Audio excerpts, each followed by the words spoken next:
it's been announced that Michael Socha from Once Upon a Time in Wonderland might be coming to the mothership. How is that going to work out? And is Anastasia coming with him? I would say that will be something that will be for next season, and we will deal with all of that when we get to it. And so hopefully, we definitely will be answering those questions, because he did end up on Wonderland with her, and so. Yeah, no, that falls firmly in the category of the wait and see. We love Michael, and we love the idea of integrating him into the show. We're excited. Basically, so you're saying that if you die on Once Upon a Time, that doesn't mean you can't come back? Well, death is pretty final. It is. Michael didn't die, so, You're thinking of Michael Raymond James. Yeah. No, right, we're talking about Michael Socha from Wonderland. Sorry. He did not die, but for a second there I thought, did we kill him? We didn't. Sorry, I came in late. Yeah, that's all right. 3 weeks ago. I don't know. Did we? Yes. Michael Socha, very much alive on Wonderland, will be finding his way back to Storybrooke next season. Michael Raymond James, unfortunately, sadly, will live on in our hearts and flashbacks. Gotcha. Will you be doing any other one-off things like Wonderland was? That's to be determined. Right now, we have no plans to. Right. But never say never. Yeah. So this season, you guys had a really interesting, dark take on Peter Pan. Yeah. Do you ever encounter any kind of pushback on what you want to do with some of these characters, or do you have free reign? Well,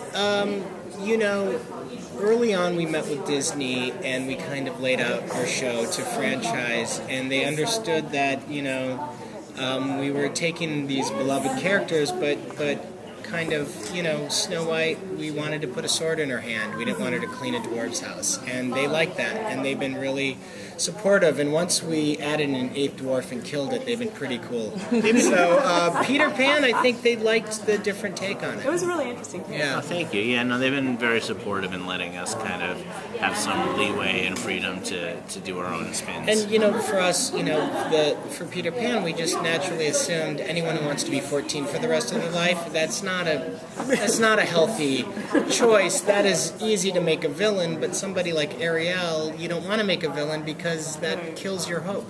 So each character we kind of look at from what's their spirit, and our take on Peter Pan was, he was a sick 14-year-old. How much should we fear Zelina now that she has a heart, courage, and a brain? A lot. Very much. A lot. Look, I mean, she's got dangerously close to everything she needs.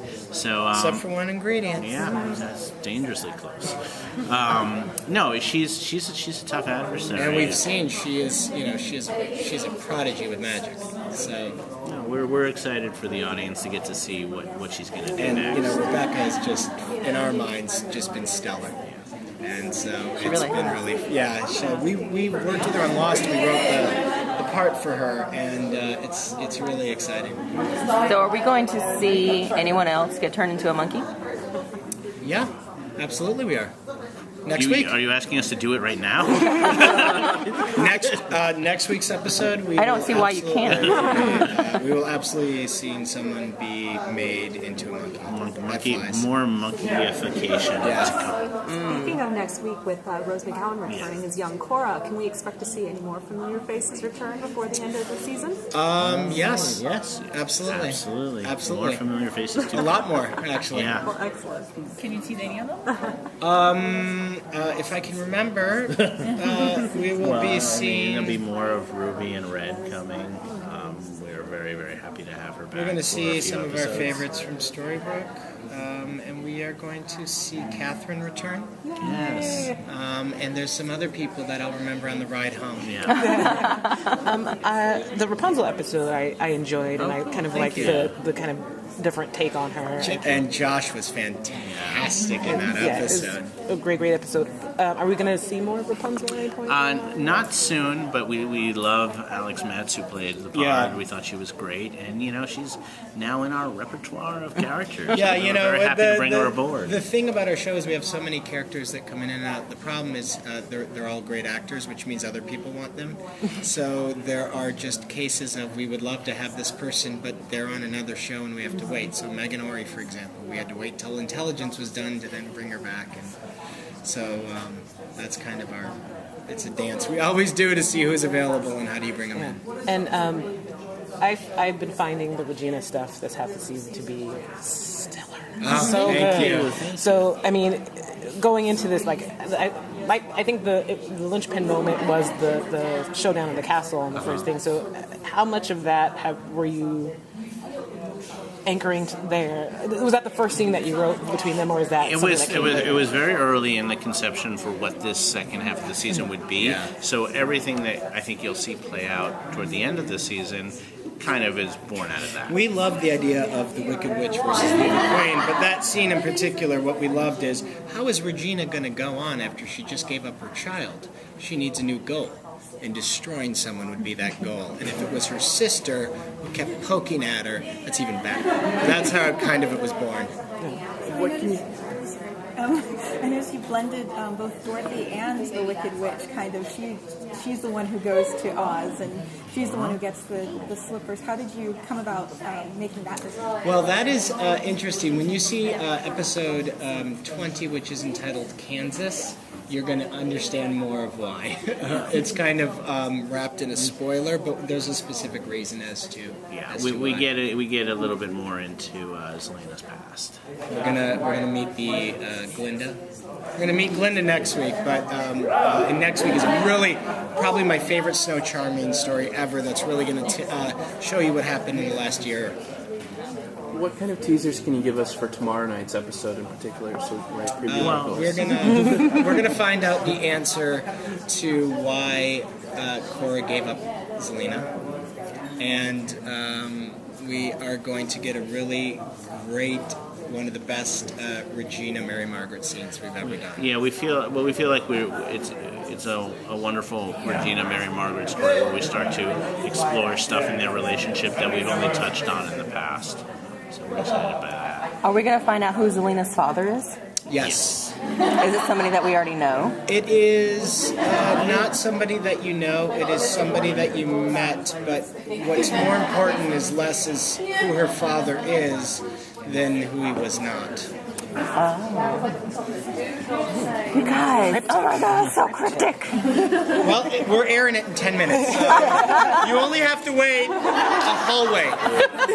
So as cryptic as you're being, can you tease whatever big thing might be coming in the season finale? I would say we could, yes, they all die. The season finale this year, we hope, wraps up all the mysteries of this half of the season and the whole season, the season as a whole.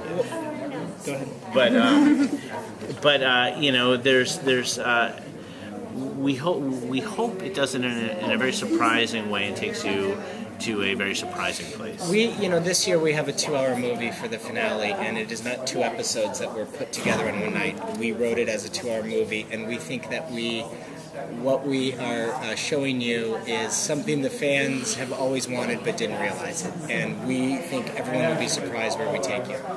Do you already have plans for next season? We have half of a plan. We in between seasons, we do what's called mini camp, where for 2 weeks all the writers meet in Blue Sky. Last year, that's where we came up with Neverland first half, Wicked Witch second half, and we are 1 week into it. So we have sort of plans. But to also answer that question, seeds of it are in the finale this year. Oh yes, we can tease that seeds of it are in the finale this year. Might they involve any big guest stars or anything like that? We don't want to spoil, but we'll just say that there's seeds of it. And also, the kind of breakup of sort of 2 connected arcs. Is that something you're going to continue?